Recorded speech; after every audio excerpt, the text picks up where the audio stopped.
Pozdravljeni, sem Marja Milič in gledate MoneyHow, prvi podcast o upravljanju denarja pri nas. Vprašanje, ki sem ga največkrat prejela v svoji karieri, je zagotovo: Marja, v katero delnico ali naložbo se splača zdaj vložiti? Ali pa kje imaš ti investiran denar, preko katerega brokerja trguješ, oziroma preko katerega brokerja naj sam investiram in tako dalje. Takšna vprašanja pravzaprav redno prejemajo tudi borzniki, analitiki, finančniki in tudi takšni, ki se vsaj malo spoznajo na svet investiranja. Po skoraj 13 letih rasti na borzi ni težko niti prodajati članke ali delavnice z naslovom Kupite te 3 delnice in zaslužite. Ali pa morda preverite naložbo, ki vam lahko prinese 600% donos. Ali pa v katere delnice investirajo borzni mački. Ali pa ne vem, kako do prvega milijona in tako dalje. Tudi sama sem bila urednica in vem, kako napisati seksi naslove, ki bodo seveda tudi največ naročnin prodajali, ne? In tudi sama vem, kakšna je vsebina teh člankov in koliko dejansko so aplikativni ti članki v praksi. Kako sploh smiselno je vprašanje, v katere delnice se splača investirati za nas osebno? Kakšna je dodana vrednost takšnih konkretnih predlogov? Ali si lahko skuhamo škodo, če sledimo konkretnim predlogom, ki nam jih ponujajo mediji, vplivneži ali pa prodajalci seminarjev? O tem se bom danes pogovarjala s kolegom Matejem Šimnicem, ki je vrhunski analitik in tudi direktor področja analiz na Capital Genetics. Zdravo, Matej. Živijo, Marja. Matej, v finančni panogi delaš že koliko časa? 15 let? 2007, skoraj. Ja, skoraj 15 let. Analiziraš delnice, ocenjuješ trende, izdeluješ napovedi in tako dalje. Kako pogosto pa dobiš vprašanje, v katere naložbe se splača investirati in kakšen je ponavadi tvoj odziv? Ja, mislim, ko delaš v finančni industriji, še posebej v borzni hiši, je tega izjemno veliko. Zdaj, lahko so to so na eni strani so to jasno stranke, na drugi strani so prijatelji, znanci, družina, vedno so vprašanja, kaj pa se zdaj kaj splača kupiti, kjer delnice pa zdaj kaj gledate, pa mislim take stvari. No.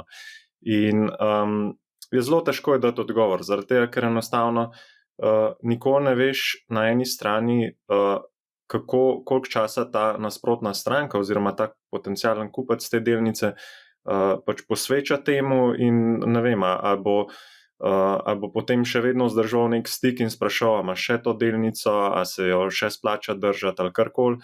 Zgubi se stik in potem lahko nekdo pač ostane v portfelju slabo naložbo, medtem ko recimo nekdo, ki je priporočal to delnico, že zdavnaj izstopil iz pozicije.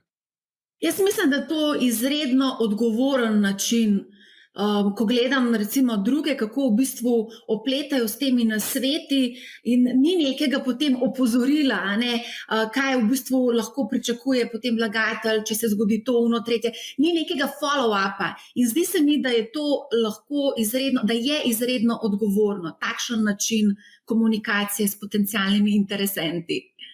Ja, je pa to normalno za finančno industrijo oziroma industrijo tega svetovanja nasploh. Tudi v Ameriki recimo je veliko teh, tam imajo te newsletterje, ker se naročaš na te finančne nasvete, jih je ogromno recimo takih, ki ni nekega stop lossa oziroma ne priporočajo nekega zapiranja pozicije, niti ne vodijo nekih portfeljev in je zelo malo takih, ki dejansko zasledujejo neko odgovorno ravnanje in priporočajo tudi stope in se ukvarjajo več s slabimi naložbami in tistimi, kjer potencialni sledilec pač zganja paniko, kot pa tistimi, ki so dobre. Ja, to pa ni najbolj seksi, Ja. In to težko prodaš, No, ampak, ko smo se mi pogovarjali, si rekel, da je v bistvu vprašanje, v katero naložbo se splača investirati, v bistvu nesmiselno, in potem si šel še en korak naprej in si primerjal investiranje s hujšanjem. A lahko mogoče predstaviš ta tvoj pogled? Ja, v bistvu gre za to, da tudi mi zdravnika ali pa nutricionista ali pa kogarkoli nam svetuje glede hujšanja, nikoli ne bomo vprašali, na katero jed priporoča. Je vedno hujšanje nek proces, ni ena sama sestavina, en sam del vsega skupaj. Jasno, nekdo bo rekel, ja, več se ukvarja s športom, pa poskušal, tudi ni čist res tako, ne, zaradi tega, ker lahko še zmeraj zaužijamo preveč kalorij. To se pravi, ne moramo oblikovati z enim samim targetiranim nasvetom nekega procesa in se moramo tem posvetiti, kako dejansko se tega cilja, recimo hujšanja in pa zmanjšanja kilogramov, se lotiti s tem, da delamo postopne korake in podobno je tudi pri investiranju. Ne. Zdaj, ne moramo, če nam nekdo priporoča eno samo delnico, to zdaj nič ne pomeni, a bomo zdaj to vložili v to celotna naša sredstva, ali take priporočal, to zdaj priporoča pred objavo rezultatov, ali na kaj špekulira, ali ima kakšne notranje informacije, ali je pa enostavno pač za to prebral v nekem dnevnem časopisu za to idejo. Ampak mislim, da smo ljudje nasplošno, ne samo investitorji in tisti, ki hujšajo, nekako iščemo te instant nasvete, iščemo, kako v bistvu čim prej priti do nekega rezultata s čim manj vložka. Ja, vedno pač ljudje smo tako narejeni, se mi zdi, da se vedno iščejo so neke bližnjice. Ja. Zdaj, lahko, včasih je to dobro, včasih pa pač te bližnjice podaljšajo to pot. Ne? Pri investiranju je velikokrat tako, da če ubiramo te bližnjice, v dobrih časih se mogoče splačajo, ne? Problem je pa takrat, ko te bližnjice ne delujejo in kar naenkrat pač zgubimo lahko 30, 40, 50%, ne? In se nam ta pot pač bistveno podaljša, ne? Ker to, da mi na portfelju recimo zgubimo polovico, ne pomeni, da moramo potem zaslužiti 50%, ampak to pomeni, da moramo 100% narediti, ni pa tako enostavno kar najdeti neko naložbo, ki nam bo prinesla v kratkem času 100%, da si sploh povrnemo za začetek to izgubo, kaj šele, da potem naredimo nek donos, ki smo ga ciljali. Zato je pač zelo to nevarno, ne, da pač slepo sledimo predlogom. Ja, res je. Ampak vseeno se mi zdi, da tudi poslušalci Money How iščejo, radi slišijo konkretne ideje, recimo investiraj v Apple, investiraj v Microsoft, če investiraš v Microsoft, ne moreš zgrešiti, zanimiva je delnica Snowflake, zanimive so tudi naložbe v Uran, o tem smo imeli tudi kar nekaj debat na našem Discord kanalu, ne, in tako dalje. Zanima tako male kot velike investitorje, radi slišijo konkretne predloge, konkretne ideje, pomembno pa je verjetno, kako umestiš te ideje, predloge, ki jih slišiš v svoj portfelj. Tudi to moraš znati, ne? Ja, mislim, nič ni narobe, če mi iščemo te ideje, če sprašujemo ljudi, predvsem če beremo različne vire in spremljamo, kje bi bile lahko potencialne naložbe. Ne nazadnje na svetu, ne vem, globalno gledano 40-50 tisoč različnih delniških naložb, še celo vrsto derivativov vezanih na to, tako da je nemogoče, da nekdo sam to sledi in je zmer pametno, da se išče neke trende. Je pa vedno potem vprašanje oziroma naloga posameznika, da na koncu odločitev in pa jasno tudi tveganje nosi vsak sama. Ne. To se pravi, lahko najde idejo, ampak ta ideja mora odražati investicijski cilj. To se pravi, če se mi držimo vzajemnih skladov in kar naenkrat nam nek sosed da idejo za delnico, ni najboljša strategija, da mi kar slepo dodamo to delnico, zaradi tega, ker je sosed že na tem zaslužil. Če pa mi vlagamo na splošno že v delnice in nam nekdo da delniško priporočilo, ne, pa ni nič narobe, če to delnico na podlagi neke strategijo, ki jo na splošno sledimo, uvrstimo v naš portfelj, vemo, na kakšen način pač se portfelj oblikuje, kakšen delež sredstev bomo tej delnici namenili, kako je tvegana, pogledamo tudi rezultate in take podobne stvari. To se pravi, tudi če dobimo nasvete, moramo to delnico upoštevati v kontekstu našega portfelja pa našega investicijskega pristopa. Ne. Mislim, da si tle povedal točno to, kar je poanta. Vedno smo na koncu sami svoje odločitve in tudi sami nosimo posledice odločitve, naše odločitve, čeprav nam je pa nekdo drug predlagal kot pač nek predlog za zanimivo naložbo ali karkoli, ne. Ampak vseeno, na vse več je ponudnikov, ki ponujajo kopiranje. Enostavno, s klikom na gumb prekopiraš lahko cel portfelj. Recimo takšna praksa ponuja eToro, poznamo tudi recimo razne produkte, kot so Guru Focus, številni ponujajo kopiranje portfeljev borznih mačkov, tudi konec koncev Jim Cramer iz CNBC-ja je nedavno naredil Investment Club, kjer v bistvu lahko spremljaš, kako on upravlja nek dobrodelen portfelj, kaj kupuje, prodaja in tako dalje. Tako da je kakšen problem, če recimo, kakšno je tvoje mnenje na splošno o kopiranju portfeljev? Ja, vedno je vprašanje s tem, ko nekoga kopiramo, kakšno investicijsko strategijo začnemo zasledovati, oziroma kakšna je razlika med tveganjem, ki ga nosi ta, ki mu sledimo, in nami. To se pravi, recimo na eToro je vprašanje, a gre za realni portfelj, potem kakšna sredstva so tam vezana, ali ta oseba celotna svoja sredstva vlaga v ta portfelj, ali samo delček in tam pač izjemno tvega. Dostikrat je še posebej pri eToro in teh novejših platformah je težava tudi sama zgodovina, ne. Vedno moramo pogledati, kakšne donosne upravljalec v preteklosti dosegel. Vemo, pač dejstvo je, da smo sedaj, kot si omenila, v izjemno dobrih časih in par let zgodovine, ne, track recorda nekoga ne pove nič, ne.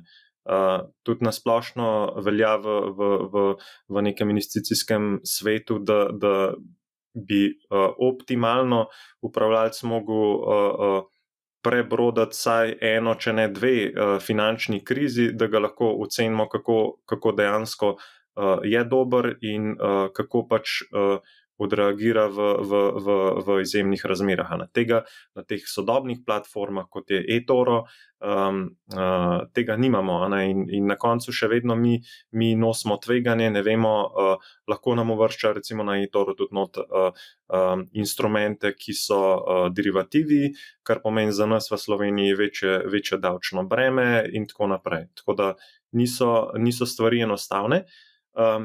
Druga stvar je pa tudi ta, da je tudi sam upravljalec oziroma sam nekdo, ki mu sledimo, prinaša določeno tveganje. In tudi pri delnicah želimo razpršiti svoj portfelj in tukaj je smiselno, če se že odločimo za nekoga, da mu sledimo, da to ne delamo s celotnim svojim premoženjem, da mogoče en del namenimo enemu, en del drugemu in tako naprej, da nismo odvisni vse od nekoga in mu pač slepo zaupamo. O kopiranju portfeljev na eToro smo se pogovarjali tudi z Matejem iz Cerknice, ki nam je v bistvu razkril, kako sam upravlja portfelj, v katere delnice investira in kakšno odgovornost prevzema, ker čuti se odgovornega, ker mu sledi več tisoč ljudi po celem svetu pri upravljanju premoženja. Je pa tudi res, da potrebuješ imeti neke izpite narejene, da ti lahko postaneš v bistvu nek influencer na eToru.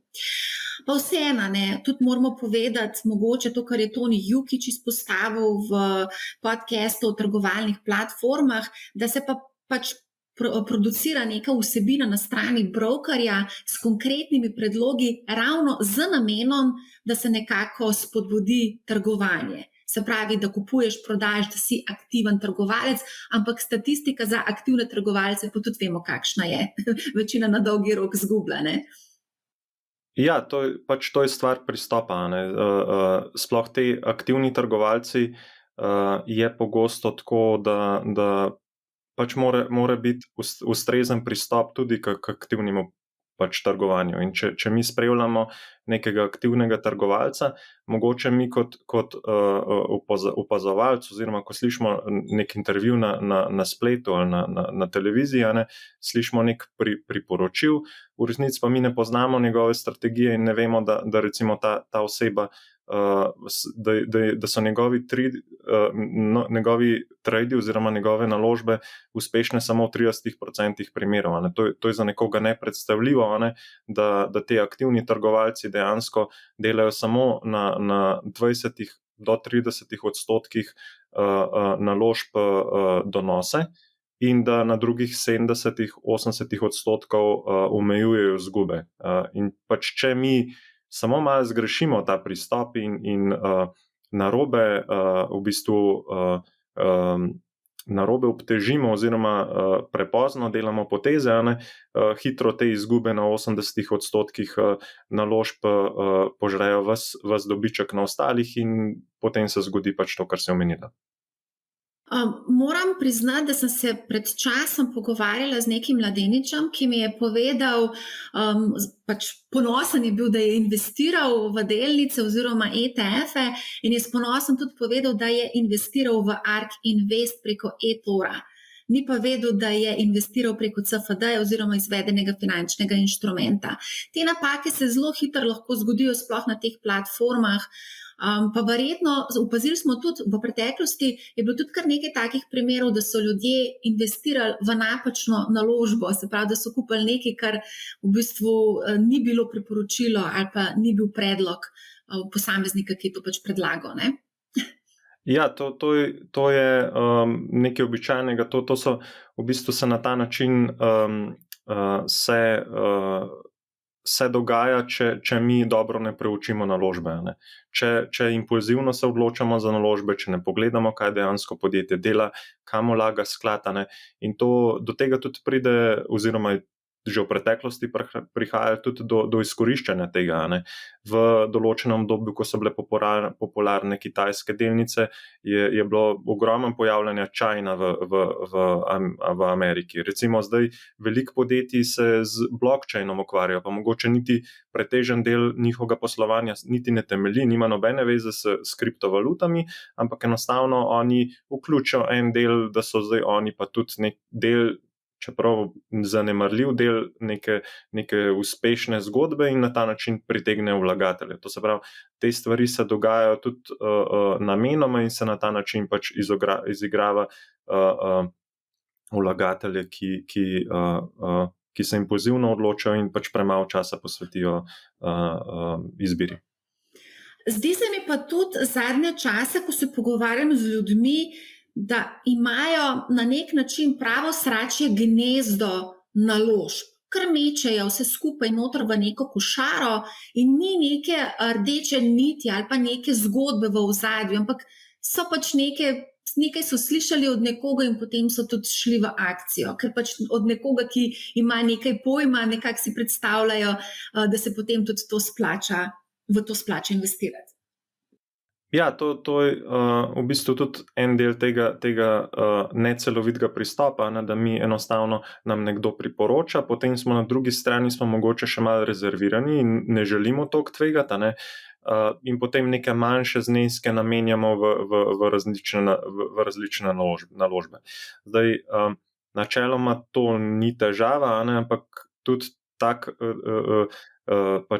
taka izjemna diversifikacija je običajno le v primeru, da gre za izjemno tvegane naložbe. To se pravi, če mi vlagamo v nek Microsoft, v neke blue chipe, večja podjetja, nima nobenega smisla to. Je bistveno bolje, da se mi posvečamo, da več časa namenimo temu, kar imamo not, pa da ni toliko naložb, kot pa da imamo izjemno veliko naložb. To pač pomeni, da jih ne moremo, da nimamo časa jih niti spremljati, da pozabimo sploh, kdaj imajo objave, tega ne gledamo, povečane stroške imamo, nepregledno, kdaj dividende dobivamo in tako naprej. Pač cel kup je težav.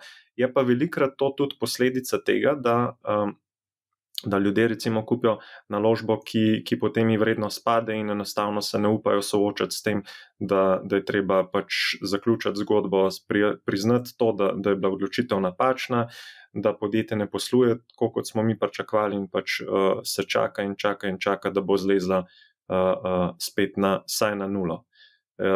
In posledica pač tudi tega je zanimivo, da zaradi tega tudi prihaja do teh zakaj recimo drseče sredine na borznih cenah delujejo, zakaj v bistvu tako imenovane podpore delujejo, naravno zaradi tega, ker se na teh točkah taki vlagatelji potem odločajo, da pač rečejo, zdaj sem pa končno na nuli, zdaj bom pa to prodal. In zaradi tega se tudi cene delnic psihološko gibajo tako, kot se, ne. Ja, mislim, da je ravno verjetno zaradi kriptovalut, se mi zdi, da je v bistvu se nekako vzgojila neka posebna sorta vlagateljev, se pravi, recimo takšni, ki kupijo naložbo, jo držijo, buy and hold, hodlarji, mogoče so se pa tudi nekako navadili na kako bi rekla temu, na te lepe donose, potem pride nek upad in upajo, da bo zadeva šla nazaj gor, ne? Ja, mislim, te zadeve niso nič novega, ne. Vedno moramo probati najti neke vzporednice z zgodovino. To se pravi, kjerkoli je to možno, se probamo opreti na nekaj, kar je bilo mogoče videno, ne. In to, kar se na kripto svetu dogaja, se je dejansko na delniških trgih verjetno dogajalo oziroma vsaj približno tako v tem dot-com bublu. To se pravi recimo od 90-ih do 2000, ne. In tudi tam je bilo ogromno pač IPO-jev, ampak po tem obdobju je bilo tudi ogromno pač delistingov oziroma ogromno podjetij je šlo v stečaj, veliko projektov je bilo neuspešnih. Ampak na to se zelo hitro pozabi, ne. Marsikdo danes pogleda, če bi pa takrat kupil Amazon, pa eBay, pa Microsoft, Google je bil kasneje, ampak če bi katero od teh tehnoloških naložb takrat kupil in držal do danes, bi bili donosi izjemni, ne. Se pa zanemar dejstvo, da je bilo na nekaj teh uspešnih primerov več 100, mogoče še celo 1000 neuspešnih zgodb in podjetij, ki v osnovi njihov posloven model ni bil nič drugače od Amazona, ampak recimo Amazon je imel srečo, da je pred krizo zbral zadostne vire sredstev, da je prebrodil to, da ga je tehnologija ujela na določenih področjih in tukaj se bo v kripto svetu se bo to dogajalo. Kljub temu, da je nek projekt uspešen, da je neka smiselna podlaga, da je nek višji cilj, dejansko dober cilj, ampak v določenih primerih sama infrastruktura še ni zrela za to idejo in mi lahko to verjamemo, gre lahko cena gor, mislimo, da je odločitev pravilna, držimo to, upamo, da bo to naslednji karkoli že, Amazon, Microsoft, kdorkoli, ampak dejstvo pa je, da bo verjetno na koncu zelo malo zgodb pač res uspešnih in bodo donosi dejansko ustvarjeni na teh, ki bodo to pač slepo držali. Ja, to si ful lepo povedal. Kaj bi bilo, če bi bilo, ne? To je zelo priljubljeno. Če bi investiral v Bitcoin leta 2011 ali pa 2017, ali pa če bi investiral v Teslo, če bi, ne. Tudi danes marsikdo, recimo od novopečenih vlagateljev ali pa takih, ki zbirajo pogum, da bi šli investirati na borzo, se sprašujejo, če bi investiral pred parimi leti, kaj mi je bilo, zakaj ni ta informacija prišla do mene. Veliko se v bistvu nekako samo očitamo, ker nismo bili na pravem mestu ob pravem času. Ja, ampak mogoče je vprašanje napačeno, ne. Zato, ker zdaj, a bomo mi sedaj, če imamo nekega upravljalca oziroma nekega posameznika in pride in reče, jaz sem pa z Amazonom, v Amazon sem vložil in sem zaslužil zdaj izjemne vsote denarja do danes, a je to dober upravljalec, a ne? Ali on v tem današnjem trenutku zna prav izbrati naložbo, a ne? Mislim, to je zmeraj vprašanje potem, ko gledamo pač na svet in tudi lastne investicijske odločitve pač proučujemo, ko se zanašamo pač na donos ene delnice, a ne, je izjemno veliko pač odvisno od sreče, a ne. V bistvu bi bil pravilno vprašanje, a ne, zakaj nisem s tem pristopom investiranja začel že ne vem, pred leti in bi zdaj imel toliko denarja. Ne to v bistvu na eno delnico. Pač to je sreča. Tisti, ki so takrat se odločili za Bitcoin, so bili v pravem času na pravem mestu, ampak a so zaradi tega zdaj bodo čez 10 let tudi oni znali spet najdeti ta pravega konja, na katerega staviti, vprašanje, ne? Matej, a si mogoče opazil, jaz še nikoli nisem videla naslova v mediju ali pa seminarja, če bi investirali v globalno razpršeni sklad leta 2015, bi v tem času ustvarili XY odstotkov. Ne? To je bilo recimo zanimivo. Koliko ljudi bi kliknilo na to? Se pravi, v bistvu prodajajo se vroče zgodbe so Tesla, Bitcoin, Ether, Solana, karkoli, samo da je več 1000% donosnost.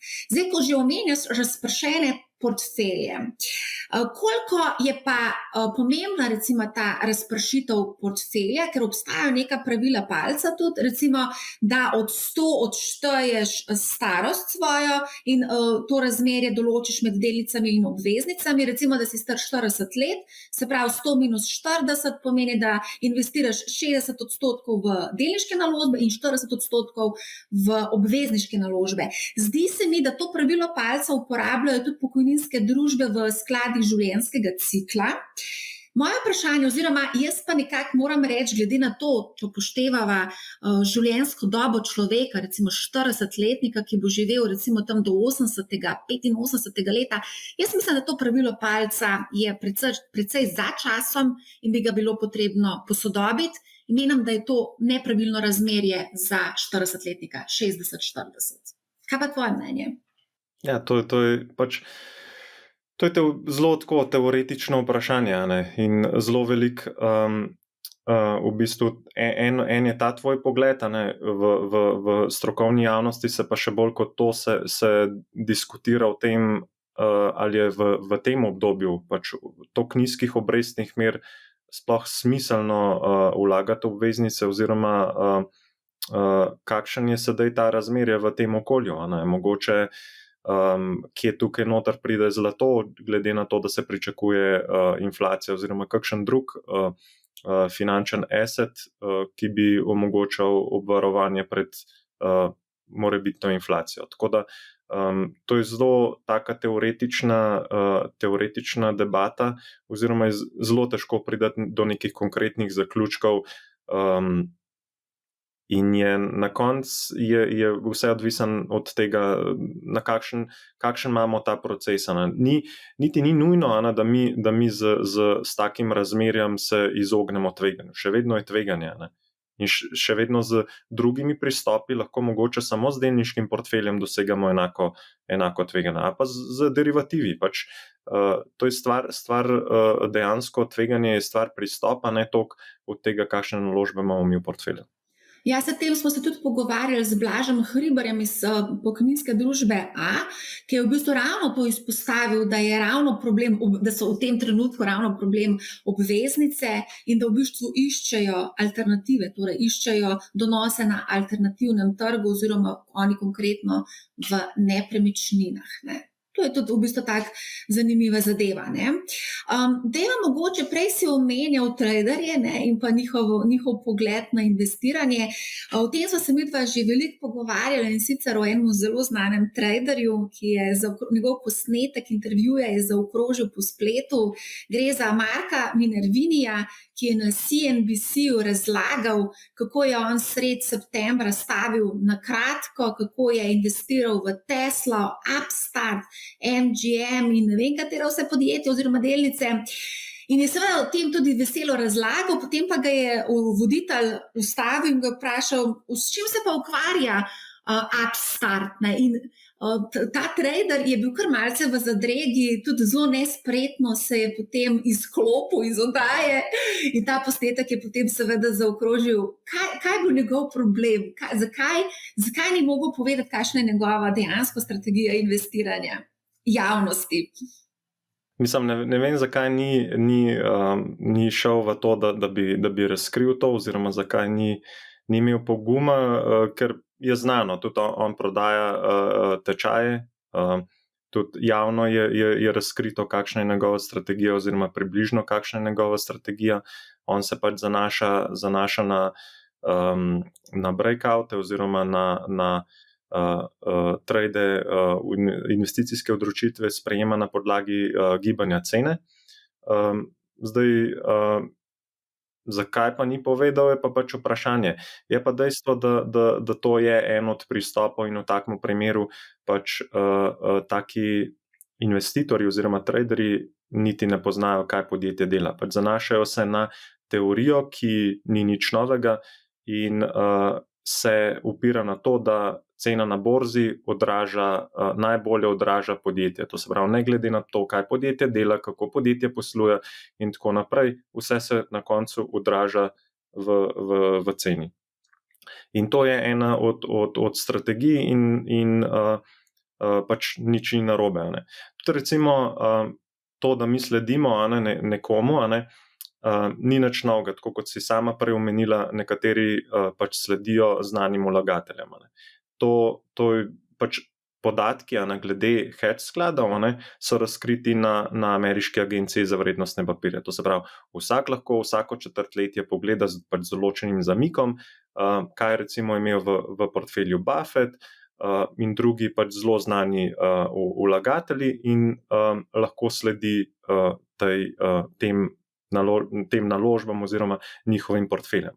Je pa tudi tukaj težava, da moramo slediti pravim ljudem, ker na eni strani mi lahko pač sledimo Buffettu, ki vlaga običajno tudi za nekaj leta, pa tudi desetletij v določene podjetja. Na drugi strani imamo pa tudi recimo Renaissance Technologies, ki je verjetno najbolj uspešen hedge sklad na svetu v zgodovini, ampak sledenje temu skladu nima nobenega smisla, zaradi tega, ker oni uporabljajo algoritme in izkoriščajo kratkoročne anomalije in enostavno ni pametno slediti takim vlagateljem. Najdemo pa mnoge druge, recimo, ki so poznavalci biotech sektorja, ki so poznavalci tehnološkega sektorja, ki so poznavalci rudarskih podjetij in tako naprej. Tako da na spletu je ogromno pač zanimivih informacij in zanimivih izjemno pač pametnih ljudi, ki se jim da slediti. In tudi Minervini je pač z določenega vidika, obstajajo tudi zadržki pri njem v strokovni javnosti, ampak tudi on je ena od oseb, ki se jo sledi. Je pa dejstvo, da moramo vedeti, zakaj mu sledimo in ne smemo pričakovati, da je on Upstart kupil in ga danes še vedno drži. Tako da moramo se zavedati tega, kakšen ima on trgovalni pristop in na kakšen način moramo pač mi temu slediti. Dejstvo je, pa to je treba po moje kar opozoriti, da vsi ti podatki pridejo s kar precej velikim zamikom do nas.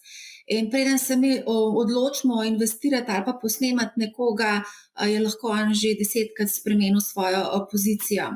Ampak zanimivo mi je to, ko praviš o Minerviniju, da v bistvu on niti ne gleda dejavnost podjetja, ampak ga zanima samo cena in določeni kazalniki, ki jih spremlja, in ostalo mu je pač nepomembno. Pogosto so to tepe z nekako logiko investiranja malega človeka, ki pa nekako je bolj fokusiran na podjetja, ki so mu bližje, ki jih mogoče tudi sam pozna, uporablja, recimo Apple, Microsoft. To so vsa podjetja, ki jih tudi mi dejansko uporabljamo v svojem življenju. Tudi recimo v Ameriki obstajajo appi, ker ti v bistvu, ko greš v Starbucks in kupaš kavo, avtomatsko investiraš $1 v delnico Starbucksa. Tako da, koliko se tukaj v bistvu koliko je pa ta pristop v bistvu lahko problematičen, recimo, oziroma če so sploh je problematičen, če spremljaš panogo, ki te zanima, itak si jo spremljaš, ker pač te zanima, želiš vedeti več o tem, želiš vedeti več o podjetjih, o njihovih načrtih in podobno, tako da jaz tukaj ne vidim nekih problema. Bolj se mi zdi problematičen pristop Minervinija, zame z vidika malega vlagatelja govorim, ki ne trada aktivno, ampak Ne, se ta Minervini v bistvu, kaj podjetje dela, moj zanimiv zgolj z vidika, da zasleduje vroče sektorje. Tako da določen pogled še vedno ima, ne ve točen, kaj podjetje dela, približen, tehnološke, mogoče pri upstartu gledajo samo, da je nek tehnološki sektor, pri električnih vozilih pa mogoče malo ože. Je pa dejstvo, ja, da malim vlagateljem in nasplošno pač običajnim ljudem so te pristopi traderjev nelogični oziroma jim niso naravni. Zaradi tega, ker velikrat je tako, tudi izkušnje iz preteklosti so tako, da stranka ne razume, če ji rečeš, ja, delnico kupite, če bo recimo, da je vrednost delnice danes, ne vem, 95, in stranki pač razložiš, ja, ta delnica bo pa zanimiva, ko bo vrednost presegla $100 in pač te običajno čudno gleda, zakaj ti ocenjuješ, da bo delnica zanimiva potem, ko bo enkrat dražja. A ni logika v tem, da kupimo delnico, ko je cenej in jo prodamo, ko bo dražja. In v bistvu celoten koncept in vse, kar se iz medijev in tako učimo, je čisto drugačen, kot pa je pač razmišljanje nekih takih traderjev in je zadeva povsem nenaravna. Kar se pa tiče tako potem za naprej, je pa ljudem vedno zanimiva zgodba. Se pravi, niti ne delnica kot taka, kot je recimo Minervinijo samo zaradi gibanja cene, vlagatelje vedno zanima zgodba, kaj dela, kako jo lahko predstaviš, da je zanimiva, uporabljaš njihove izdelke, ali mogoče ima podružnico v Sloveniji, vedno je to za vlagatelje bolj zanimiv. Je pa potem rata težava, da prvič se zanašamo na izdelke, ki jih mi poznamo, in to se pravi, lahko zgrešimo pač celotno sliko podjetja. To je ena stvar. Druga stvar je, da postanemo pač believerji, ne želimo priznati, da mogoče produkt ni dober, ali pa mogoče mi ne vidimo, da produkt ni dober in še vedno ga uporabljamo, in potem pač zaostanemo za vlagatelji, še posebej z vidika, ker vlagatelje ne zanima, kakšen je produkt danes. Vlagatelje v resne institucionalne vlagatelje ne zanima, ali je iPhone dober, ali je iPad dober, ali je iOS dober, ali so produkti dobri. Pač vlagatelje zanima, kaj je v pipelineu, kaj bo naslednji boom, v čem se bodo te produkti v prihodnje izboljšali, ne vem, kje bo prišlo do nižanja stroškov in podobne stvari. In če mi gledamo nek produkt, ki ga uporabljamo, ali pa spremljamo lastno odločitev, mi zanemarimo velik del zgodbe, ki je vlagateljem, resnim vlagateljem, veliko bolj zanimiv. To je pa prihodnost. Tukaj pa mi moramo posvetiti nekaj časa temu, da spoznamo panogo, da vemo, kakšni so konkurenti, da vemo, kje so nevarnosti za podjetje, da mogoče v prihodnje ne bo tak tržen delež, ali pa da bo kakšna zadeva tudi pač neuspešna, kakšen projekt. Ja, jaz se s tem strinjam. Meni se zdi, da so načrti izjemnega pomena in pa tudi pogled naprej v prihodnost, ne tako par let, ampak mogoče kar nekaj desetletij. O tem smo precej govorili, o nekakšnih pričakovanjih, kaj se bo dogajalo v, ne vem, v obdobju 5, 10, 15, 20 let. Prihajajo vse milenici in podedovali bojo ogromno premoženja in kaj bojo počeli s tem denarjem danes. To vprašanje muči številne iz finančne panoge, ki poskušajo nekako priti v možgane milenicev in zelenicev. Tako da ja, o tem se vedno je fajn vprašati, pa mogoče tudi spremljati trende, kam gremo in te zadeve. Zdaj, ko govoriš o teh pričakovanjih, na Bloombergu je ena ful fajna funkcija ANR, ker v bistvu analitiki dajo svoje priporočila. In ti tam greš pogledati, izbereš si delnico, ki te zanima, in dobiš seznam številnih družb, ki dajo svoje poglede, drži, kupi, prodaj. Jaz moram priznati, da sem tudi sama večkrat organizirala kakšne dogodke in pisala članke na temo drži, kupi, prodaj določeno delnico. Zdaj, ti praviš, midva sva se večkrat o tem pogovarjala, pa se tudi nisva vedno strinjala o vseh teh zadevah, ti praviš, da je to brez veze. Zakaj? Ja, še posebej v Ameriki je dejstvo, da investicijske banke pač opravljajo storitve za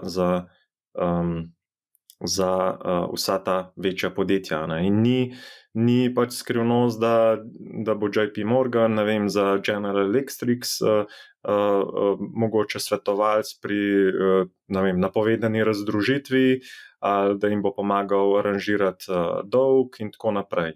In ta priporočila so v določeni meri, ne bi bila, ampak vseeno obstajajo določeni konflikti. Vse investicijske banke želijo sodelovati s Facebookom, s Googlom in tako naprej, zato so potem plačane. Na drugi strani se pa lahko potem pojavi, če drugega ne, pač neformalen pritisk na analitika, da priporočilo ne odraža pač dejanskih pričakovanj. Ne. Že prvič je že ta pričakovanja v osnovi zelo težko narediti, kot drugo je pa potem lahko še ta pristranskost. In to so raziskave in tudi pač določene knjige in tudi dejansko tudi investicijske strategije so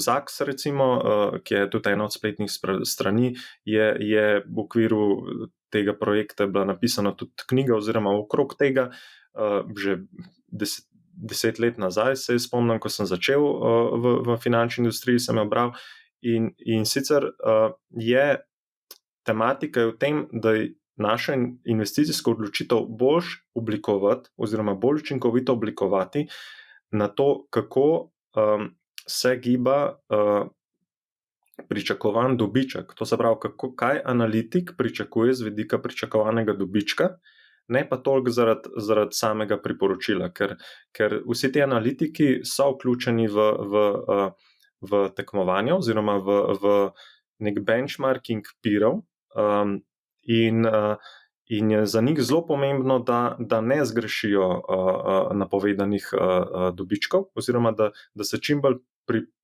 približajo pač realnim dejanskim potem objavljenim rezultatom. In tam so v bistvu odločitev o tem, a so dobri, a so slabi, se odloča na podlagi tega, ne pa na podlagi priporočila, recimo. Tako da mi v teh analizah vseeno lahko najdemo zanimive informacije, na podlagi katerih lahko sprejmemo to odločitev. Moramo pa tudi tukaj vedeti, da priporočile mogoče ni najboljša informacija za to. Ta priporočila so tudi znotraj trgovalnih platform, recimo na Interactive Brokers imaš tudi vsa ta priporočila. Jaz sem pa pred časom zvedla, da nekatere te družbe pripravljajo ta priporočila zelo čez palec, glih to, da objavijo, oddajo, naredijo kljukico. Zanimivo pa je tudi to, da v bistvu nisem pa opazila, da bi nekdo revidiral njihova priporočila in rekel, ta je pa naredil 90%, vsa priporočila, ki jih je priporočil, 90% zgrešil. Recimo, ne. Tega pa nisem videla, si mogoče ti opazil, kje je to. Ne, so pa statistike narejene, da glede pač tega rankinga analitikov zdaj se ne bom mogel spomniti, kaj je ta raziskava oziroma spletna stran. Tudi dela se recimo tekmovanja oziroma ranking analitikov, ki napovedujejo makroekonomske rezultate oziroma objave in tako naprej. Tako da ampak je to pač tukaj pa res pač treba imeti dostop do Bloomberg terminala in potem gre za ocenovanje, bi bilo treba pač ocenevati analitika in tako naprej. Je tudi tukaj, ni enostavno priti do teh informacij pa to upoštevati. Verjetno pa kakšni trgovalni platformi niti ne bi bilo to v interesu, glede na to, da želi spodbujati trgovanje malih vlagateljev in tudi drugih vlagateljev, tako da mogoče tudi zato pač tega podatka mogoče ni na voljo. Matej, midva preden sva se v bistvu odločila za to epizodo, si ti v bistvu pripravil članek, ker si nekako primerjal investiranje z hujšanjem, ne. Ta članek bo objavljen tudi na blogu Business Space, pa tudi v e-pismu bom vsem naročnikom poslala. Greva mi, da mogoče vsem se vrniti nazaj na to primerjavo, in sicer zdaj pri hujšanju, to bojo verjetno vsi poslušalci naši vedeli, da obstaja na tisoče pristopov, tako kot v svetu investiranja. Mogoče lahko tukaj majčkeno pojasniš, kakšni so pristopi v svetu investiranja, pa če jim mogoče lahko primerjaš z hujšanjem. Pa še to, preden greva na to hujšanje, ali tudi ti hujšaš? Na srečo mi ni treba, je pa tako, da je zelo težko posamezne pristope zdaj direktno vezati na dieto. Gre bolj za to, da mi moramo si narediti nek proces. Tako kot pri hujšanju, mi kot naredimo plan, kaj bomo jedli ponedeljek, torek, sreda, nekateri si tehtajo kalorije, ne vem, dodatno še grejo v fitness ali karkoli. Jejo dodatke za stvari, ki jim bodo potencialno vnose manjkali in tako naprej. In tudi pri pristopu v investiranje mi moramo narediti si nek proces. Kako bomo sprejemali odločitve, če vlagamo v ETF-e, na kakšen način bomo recimo dodajali neko delnico not, ki jo priporočal sosed, pa ne vem, so jo slišali v tvojem podcastu, in na kakšen način jo bodo proučili in predvsem mogoče, če se le da za nazaj pogledati, kako bi bil ta pristop uspešen in kako prenašati vse te padce. Tako da pristopov je pa ogromno, in jih moramo predvsem se moramo opreti na to, koliko imamo časa, koliko imamo znanja, in pa tudi kakšen imamo dostop do finančnih trgov. Tako da lahko se lotimo, če imamo ogromno časa, tudi trgovanja znotraj dneva. Moramo pa še posebej pri teh aktivnih strategijah, je pomembno, da ko začnemo, da za ta aktiven trgovalni del ne namenimo prevelikih vsot denarja, in da na vsakih nekaj mesecev, ali pa mogoče vsak mesec revidiramo naše odločitve, da vidimo, kje delamo napake in tako naprej. Tako da tukaj gre bolj kot je aktivno trgovanje, bolj je časovno to potratno in tudi več časa moramo namenjati temu, da proučujemo našo investicijsko strategijo. Medtem ko za te enostavne metode, ko so jo prej omenili, recimo, da vsakih 5 let, pa ne vsako leto uravnamo delež med delnicami in obveznicami glede na starost, je zadeva relativno časovno nepotratna in vse, kar moramo samo upoštevati neke davčne obveznosti oziroma davčne učinke na te spremembe portfelja. Zdaj, ko omenjaš prehranska dopolnila, tlele moram se malo vmešati. Jaz sem pred leti napisala en članek o prehranskih dopolnilih in koliko denarja zmečemo za prehranska dopolnila. Naredila sem res poglobljen research, ta članek je bil tudi izbran za najboljši članek v Sloveniji in je bil tudi na poti v Bruslju, oziroma je bil v Bruslju na dodatnem izboru, In ljudje vedno iščemo neke bližnjice. Recimo v tem članku sem opisovala zgodbo enega fanta, ki je poskušal preko bližnjice priti do six-packov, pa do mišic, s pomočjo raznih, recimo temu prepovedanih substanc tudi, in seveda tudi drugih substanc. Poleg tega je pa treba povedati, da vse te prehranske dopolnila ponujajo tudi strokovnjaki v fitness centrih, pa razni prehranski strokovnjaki in nam v bistvu na nek način prodajo nekaj, kar v bistvu ne rabimo. To pa tudi vidimo v svetu finančnega svetovanja oziroma prodaje finančnih produktov, ker kot še enkrat bom povedala, pri nas ni neodvisnih finančnih svetovalcev, so samo prodajalci finančnih produktov. In so pripravljeni v bistvu ljudje plačati 100-200 evrov na mesec za v bistvu ne samo za trenerja, za nek svetovanje, ampak tudi za dodatke, za plačilo do teh dodatkov. Tako da, tele se mi zdi, da je kar velik problem, ker ljudje v bistvu iščejo neke bližnjice, iščejo hiter način do zaslužkov, do lepe postave. Ta ta želja po tem hitrem nas ponavadi lahko kar precej kaznuje. Ja, pač zadeva je zelo tvegana, ne? In boljše, da delamo manjše korake pa v pravo smer, kot pa da delamo hitro in potem zgrešimo pot. Tako kot smo na začetku omenila, nas to lahko traja dlje časa. Kar se tiče nasvetov, je pa tako nič ni narobe, če mi nasvete upoštevamo. Moramo jih pa razumeti. Veliko je tega, da na koncu pristajamo z velikim številom nekih vzajemnih skladov, ki so v osnovi vezani na isti trg, ampak in to je samo zaradi tega, ker je bil svetovalec plačan malo več v določenem času z strani določenega upravljalca, da zauja, kot pa v nekem drugem obdobju in potem nam pač prodaja tisto, kar se njemu najbolj splača. Vedno se moramo vprašati, kaj je motivacija svetovalca, da nam to priporoča. Idealno pa je, da je plačilo svetovalca čim bolj vezano na dejansko uspešnost njegovega predloga. To je običajno zelo težko dosegati, da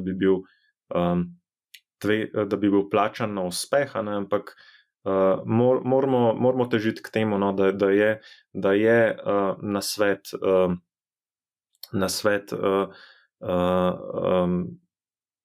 pač, da je ta tveganje vsaj malo porazdeljeno, oziroma da je bolečina porazdeljena. Če se vrnemo recimo na te eToro, na eToro vlagatelje, ki jim recimo sledimo, tam pač gre za to. Če osebi pade portfelj in istočasno tudi sledilcu, pač posledično oba nosita bolečino. Zato je, kot sem prej omenil, zelo pomembno, da mi vemo, kakšen delež premoženja ta oseba, ki ji sledimo, ima vloženega v to, in da pač ta razmerje bolečine znamo oceniti. Mislim, da smo še daleč od takega načina svetovanja v Sloveniji, žal. Čeprav mogoče je rešitev, da je vezano na uspeh.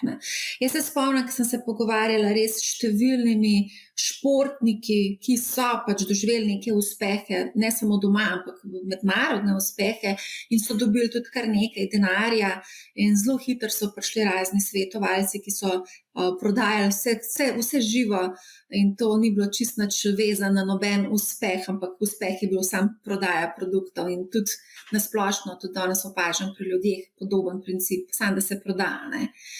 Ampak to je pač druga zgodba, to bomo drugič obdelali. Zdaj, v tem članku tudi pišeš o samodisciplini, ki je ključna ne samo pri hujšanju, ampak tudi pri investiranju. Jaz bi rekla, da samodisciplina je nasplošno potrebna pri upravljanju svojega denarja, ampak ne samo denarja, tudi premoženja. Ja, nujno, če si postavimo neke cilje, če si postavimo neko pot, če vemo, katere korake moramo v procesu narediti, da se moramo vsak mesec usesti, pa naj vsako leto usesti in določene stvari z našim portfeljem narediti in pač določene stvari pregledati, je nujno, da to pač tudi delamo. Če vemo, da bomo vlagali v posamezne delnice, da moramo za ta investicijski pristop vsako četrtletje pregledati rezultate podjetij, ki jih imamo v portfelju in tako naprej, moramo že pač na začetku se soočati s tem, da to moramo narediti, ali pa izberemo drugačen pristop. Nič ni narobe, če se že na začetku rečemo, ja, ne bo se nam dalo vsak četrtletje pač s tem ukvarjati, kaj pa če bi jaz raje si kupil nek ETF in je stvar zaključena. Če bodo objave kakšne slabe, saj se bo zakrilo, pač gre vse notri za 100, 200, 500 podjetij in ne bo tak vpliv, nič ni narobe s tem. Važno je samo, da če se odločimo pač za neke korake, da jih potem pač delamo tako, kot je bilo zastavljeno. A pa če to ugotovimo, da potem spremenimo strategijo. Vidim, da res nimaš izkušenj s hujšanjem. Samodisciplina pri hujšanju, sploh tam okrog novega leta in po novem letu, izredno visoka.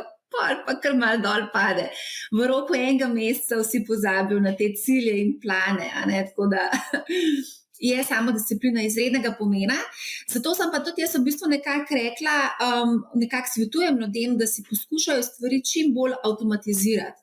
Tako da ti v bistvu samo pregledaš, če je stvar bila sprovedena, a ne.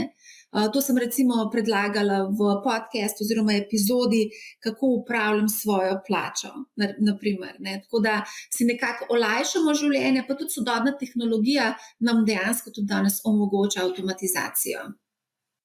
Ja, ogromno je, zelo veliko je danes že vsega na spletu, od robo-advisorjev do mogoče določenih korakov, ki jih lahko sami naredimo, pregledujemo pač kakšne multiplikatorje imajo podjetje, katera podjetja v redu poslujejo, kakšni so trendi dobičkov, pač vse se to že brez plačila najde na spletu, tako da danes so zadeve se premaknile precej naprej v primerjavi z 10-15 leti.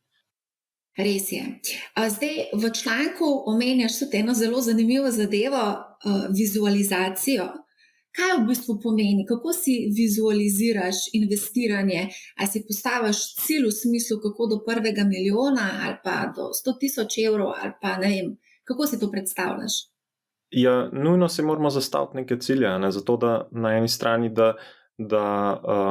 da vidimo, kam bomo prišli, če bomo delali te korake, in pa tudi koliko velike korake moramo delati, kaj nas lahko vmes čaka, ampak ta vizualizacija cilja je pomembna zato, da imamo neko motivacijo, da se tega sploh lotimo, ne.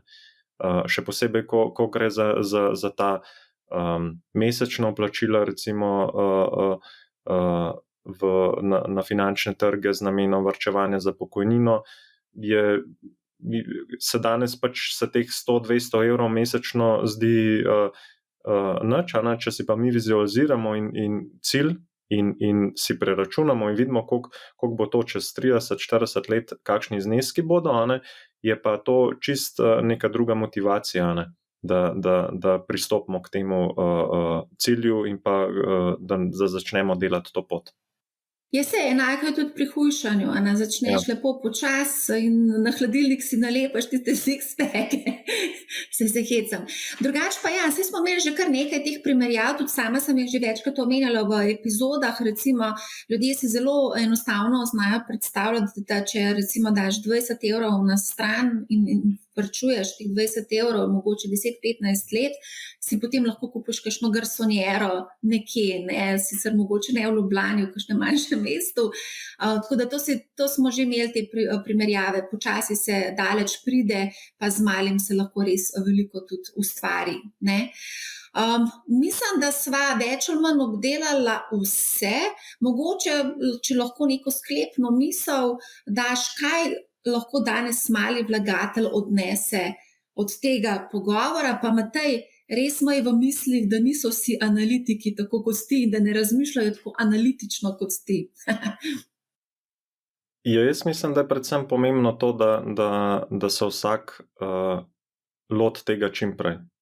Pa pač, da si najde vire, da si sam poišče stvari, ker velikokrat, ko iščemo stvari sami, ko iščemo odgovore, ko iščemo strategije, ko iščemo pristope, vmes preberemo še ogromno ali pa večino informacij je povsem v drugo smer in velikokrat najdemo raven tam kakšne ideje, kako se potem vsega tega lotiti. Jasno, je ogromno na spletu teh idej, številne so pač niso primerne za vsakega, ampak pomembno je to, da čim prej pač s tem začnemo, da začnemo varčevati, da začnemo investirati, da se z manjšimi vložki začnemo spoznavati s finančnim trgom, pa da smo pač pri teh korakih previdni, da nas ta šola preveč ne stane.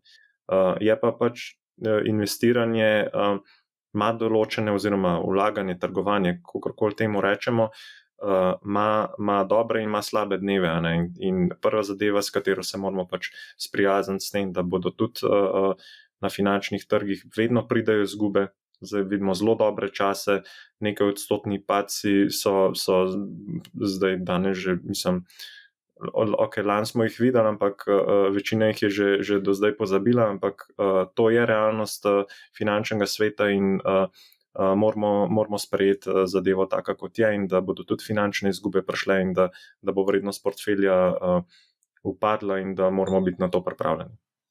Ja, res je. Zdi se mi, da kar malo pozabljamo, da bo prišla tudi ta kriza, da bodo tečaji upadali in da nas bo bolelo, lahko upadejo za 50-60% in mi v bistvu moramo biti tudi na to pripravljeni. Ne smemo pozabiti, da se to pač ne bo zgodilo, ne? Kar se pa teh informacij tiče, teh informacij je na spletu res ogromno. Jaz zelo rada propagiram, pa nisem plačana za to, spletno stran Investopedia, tam dobiš res veliko zanimivih, kakovostnih informacij, tudi neodvisno pripravljenih. Vseeno pa tudi opažam, da številni ljudje, kljub temu, da velikokrat in sami mi pojasnjujemo tako na Discordu, kot v podcastih oziroma v epizodah podcasta, kot tudi osebno odgovarjamo na maile, pa opažam, da pa vseeno je, da ljudje rabijo neko pomoč, ravno s tem namenom. Pa smo se tudi odločili, da pripravimo eno delavnico, in sicer na najbolj pogosto zastavljeno vprašanje, ki smo ga prejeli v zadnjih nekaj mesecih, in sicer kako začeti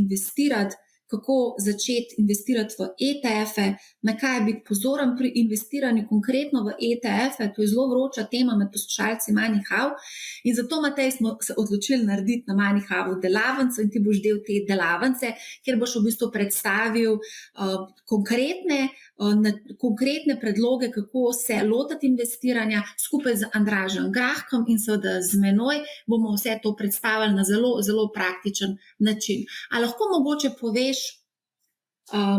kaj bi recimo te bilo v največjo korist kot investitorju, začetniku, pa recimo te informacije nisi dobil, pa bi mogoče ti zelo koristila na začetku tvoje investitorske poti. Pa takrat so bili drugi časi, ni bilo teh trgovalnih platform, ta poceni, ugodnih, pa ni bilo interneta, internetnih strani, pa raznih Investopedij na tak način narejenih, ne?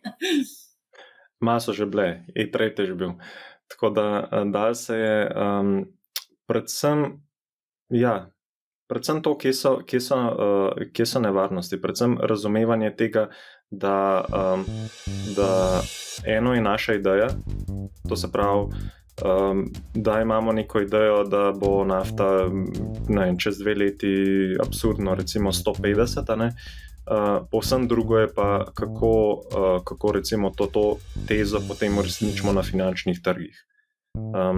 Predvsem to je zelo pomembno, ker velikrat pač ljudje se je že zgodilo v preteklosti, da so prišli in želeli zaslužiti na surovinskem trgu, pa so bili potem razočarani, ker finančni instrument ni bil primeren za stavo v to smer. To je zelo pomembno, da ločimo to, da če bo inflacija, moramo vedeti, kateri instrumenti so primerni in v katero smer moramo s portfeljem iti. Jaz mislim, da že za nekatere marsikatere poslušalce je že velik izziv odpiranje trgovalnega računa. To sem opazila, da je izredno veliko vprašanj. Številni imajo probleme tudi že s tem, kako v bistvu nakazati denar na brokerja, kako to narediš, da se ti mesečno ponavlja, ne. Potem opažam tudi, da številni v bistvu ne znajo kupiti ETF-a. Sprašujejo se, ne vem, cel kup enih vprašanj, ki jih prejemamo, tako da bomo na vsa ta vprašanja tudi na delavnici odgovorili. Delavnica pa ne bo primerna samo za začetnike, ampak tudi za tiste, ki imajo že precej več znanja, ampak bi radi mogoče osvežili znanje tudi z aktualnimi zadevami, ki jih zdaj omenjaš tudi ti, vezano na inflacijo in na druge krize, ki se trenutno pojavljajo. Tako da, Matej, mislim, da so več ali manj vse obdelala. Bomo pa zagotovo še debatirala, tako da to je to za enkrat, ne? No, super, hvala, Marja. Prosim.